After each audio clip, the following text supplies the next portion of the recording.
Hello दोस्तों। स्वागत है आपका एक बार फिर से हमारे यूट्यूब चैनल उत्तराखंड क्लासेस में। उत्तराखंड क्लासेस में आज हम देखेंगे यूट्यूब प्ले से द्वारा पूछे गए प्रश्नों की श्रृंखला। ये एक सीरीज चल रही है जिसका ये चौथा भाग है। अगर आपने पिछले 3 भाग नहीं देखे हैं तो आप हमारे चैनल पर जाकर देख सकते हैं। लिंक मैंने डिस्क्रिप्शन में भी दिया हुआ है। इसके साथ ही साथ हमारी और भी सीरीज चल रही है, static GK, computer, mock test, सामान्य हिंदी, हिस्ट्री। आप उन सभी वीडियोज़ को जाके देखिए और हमारे चैनल पर बने रहिए। अगर आप चैनल पर नए हैं तो चैनल को सब्सक्राइब कीजिए, नोटिफिकेशन बेल को दबाइए ताकि आपको आने वाली वीडियो की नोटिफिकेशन टाइम टू टाइम मिलते रहे। तो चलिए बिना किसी देरी के सेशन को स्टार्ट करते हैं और देखते हैं इस भाग 4 के कुछ इंपॉर्टेंट क्वेश्चन जो यूट्यूब बोर्ड द्वारा पिछले एग्जाम्स में पूछे गए हैं। चलिए शुरू करते हैं। आज के सेशन का पहला क्वेश्चन ये रहा आपकी स्क्रीन पर।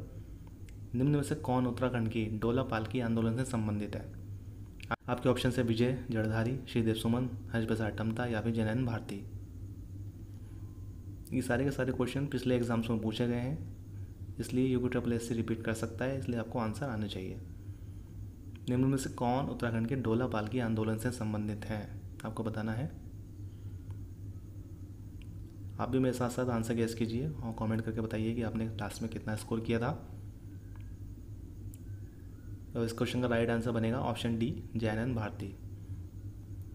ये डोला पालकी आंदोलन के प्रणेता हैं या इनसे संबंधित है, आप ऐसे समझ लीजिए, ये जैनन भारती जी। और ये आंदोलन कई बार क्वेश्चन ये भी बनता है कि जैनन भारती जो डोला पालकी आंदोलन के प्रणेता हैं, तो ये डोला पालकी आंदोलन किससे संबंधित है? तो ये संबंधित था शिल्पकारों से। लिख लीजिए, ये आंदोलन शिल्पकारों से संबंधित था। नेक्स्ट, निम्नलिखित में से कौन सा एक युग्म गलत है? Kafni glacier Bageshwar, Ralam glacier Pithoragarh, Namik glacier Bageshwar, Khatling glacier Tehri Garhwal.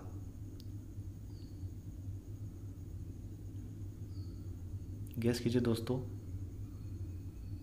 अगर आपने ग्लेशियर पढ़ रखे हैं तो आपको ये क्वेश्चन बहुत ही ईजी लगेगा, आप इसका आंसर लगा सकते हैं। देखिए दोस्तों, कफनी ग्लेशियर बागेश्वर में ये बिल्कुल सही है। रालम ग्लेशियर पिथौरागढ़ में ये भी बिल्कुल सही है। खतलिंग ग्लेशियर टिहरी गढ़वाल में ये भी बिल्कुल सही है।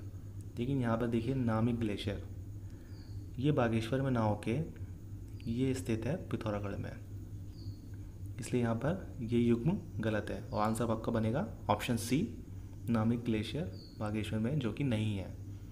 यहाँ पर पूछा ना गलत, तो यहाँ पर ये वाला गलत होगा। नेक्स्ट, उत्तराखंड में देवभूमि सॉफ्टवेयर संबंधित है। आपको बताना है सिंचाई से संबंधित है, जैव प्रौद्योगिकी से, या फिर भू अभिलेखों से, या फिर इनमें से किसी नहीं, कोई नहीं। देवभूमि सॉफ्टवेयर पहले भी पूछा गया है ये क्वेश्चन। तो दोस्तों, देवभूमि सॉफ्टवेयर संबंधित है ऑप्शन सी, भू अभिलेखों से। ऑप्शन सी इसका सही है और इसकी शुरुआत हुई थी 9 नवंबर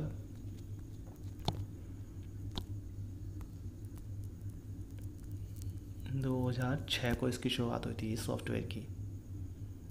ऑप्शन सी इसका राइट है, भू अभिलेखों से संबंधित है ये। नेक्स्ट, श्रीदेव सुमन का बलिदान दिवस कब मनाया जाता है? 23 जुलाई, 24 जुलाई, 25 जुलाई या फिर 26 जुलाई।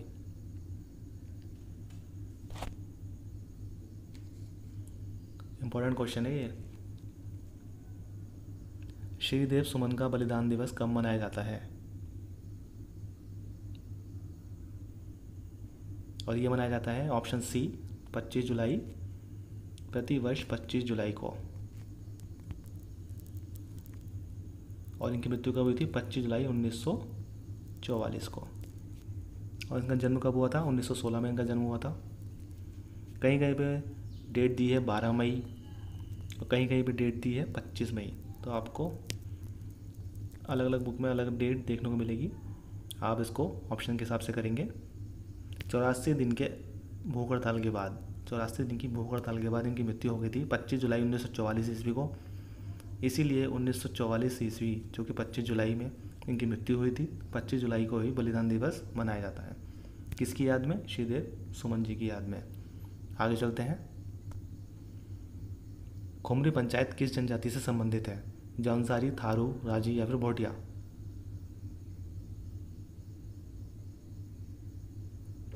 खुमरी पंचायत किस जनजाति से संबंधित है? और ये संबंधित है ऑप्शन ए है जौनसारी से।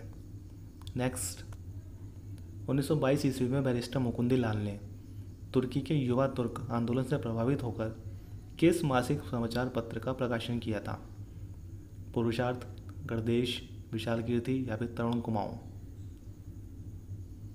1922 ईस्वी में बैरिस्टर मुकुंदी लाल जी ने तुर्की के युवा तुर्क आंदोलन से प्रभावित होकर किस मासिक समाचार पत्र का प्रकाशन किया था? आपको बताना है, गेस कीजिए आप भी। इसका राइट आंसर होगा ऑप्शन डी, तरुण कुमाऊं। इन्होंने तरुण कुमाऊं नाम का एक मासिक समाचार पत्र था, इसका प्रकाशन किया था। कब किया था? 1922 ईस्वी में। नेक्स्ट, कत्यूरी काल में प्रभावतार कौन थे? राजनिवास से संबंधित अधिकारी, कृषि से संबंधित अधिकारी, मंदिर से संबंधित अधिकारी या फिर भूमि की नाप करने वाला अधिकारी? प्रभावतार कत्यूरी काल में किसे कहा जाता था? वीडियो अगर अच्छी लगे तो वीडियो को लाइक कीजिए, वीडियो को शेयर कीजिए और चैनल को सब्सक्राइब कीजिए। कत्यूरी काल में प्रभावतार कहा जाता था ऑप्शन डी, भूमि की नाप करने वाले अधिकारी को। इसी को ही प्रभावतार कहा जाता था। नेक्स्ट, कण्व आश्रम किस नदी के तट पर स्थित है? बहुत बार ये क्वेश्चन पूछा गया है यूपीएससी द्वारा। उत्तराखंड के एग्जाम में अक्सर ये क्वेश्चन पूछा ही जाता है। कण्व आश्रम किस नदी के तट पर स्थित है? यमुना, मालिनी, टोंस या फिर कोसी? ये तो इजी सा क्वेश्चन हो गया। कण्व आश्रम स्थित है मालिनी नदी के तट पर, और ये कहाँ पर है? पौड़ी गढ़वाल के कोटद्वार में। लेकिन आपको एक बात ध्यान देने योग्य यहाँ पे ये है, अगर आपसे पूछा जाएगा कण्व आश्रम के बारे में कि किस नदी पर स्थित है, तो ये है मालिनी नदी के तट पर। लेकिन अगर आपसे पूछा जाए कि कोटद्वार किस नदी के तट पर स्थित है, तो उसका आंसर बनेगा खो नदी। कंफ्यूज नहीं होना है। खो नदी, कोटद्वार, खो नदी पर कोटद्वार स्थित है और मालिनी नदी के तट पर कण्व आश्रम। ठीक है, यहाँ पर ऑप्शन बी इसका राइट है, मालिनी नदी के तट पर कण्व आश्रम स्थित है। नेक्स्ट, सरला बहन का मूल नाम क्या था? Catherine Heliman, Annie Besant, Nightingale Florence या इनमें से कोई नहीं?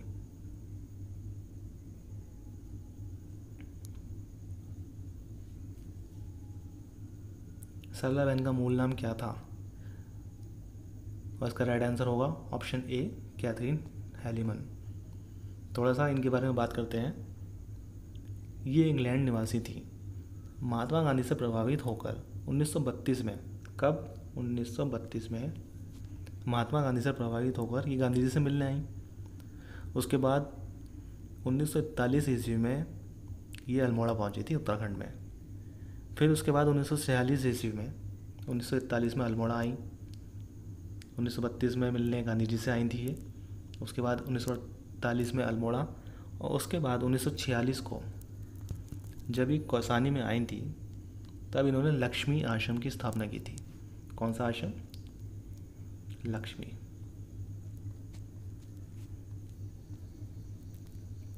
आप भी मेरे साथ साथ नोट डाउन करते रहिए। क्वेश्चन ऐसे भी पूछा जा सकता है कि लक्ष्मी आश्रम की स्थापना किसने की थी? तो इन्होंने की थी सरला बहन ने, जिनका मूल नाम है कैथरीन हेलीमन। ऑप्शन ए इसका राइट है। आगे चलते हैं।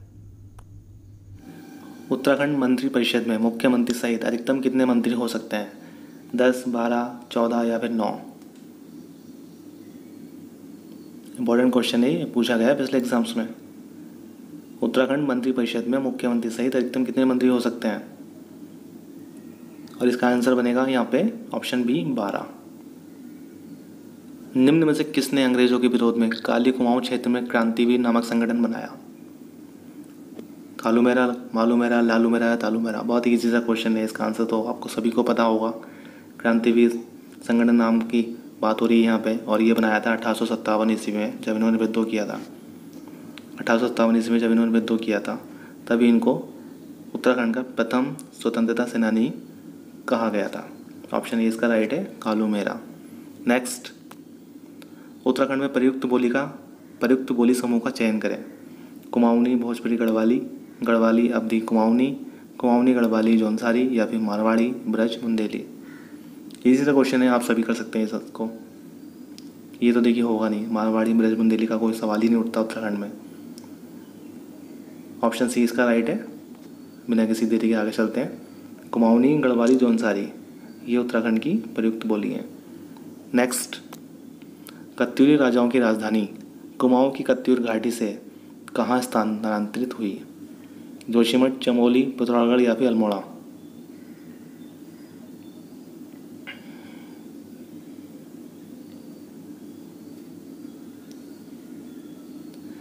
कत्यूरी वंश पे मैंने एक अलग से वीडियो बना रखी है, आप उसको जाके देख लीजिएगा। इनफैक्ट मैंने उत्तराखंड के इतिहास पे अलग अलग वंश पे अलग अलग वीडियो बना रखी है, आप उन सभी वीडियो को देखिए, वहाँ से क्वेश्चन बनते हैं। देखिए ये भी क्वेश्चन पूछा गया है कत्यूरी वंश से। कत्यूरी राजाओं की राजधानी कुमाऊं की कत्यूर घाटी से कहाँ स्थानांतरित हुई? और ये हुई थी ऑप्शन ए, जोशीमठ में।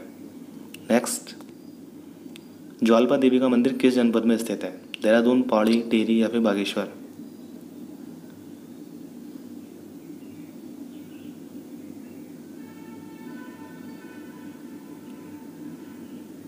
ज्वालपा देवी का मंदिर स्थित है ऑप्शन बी, पौड़ी में।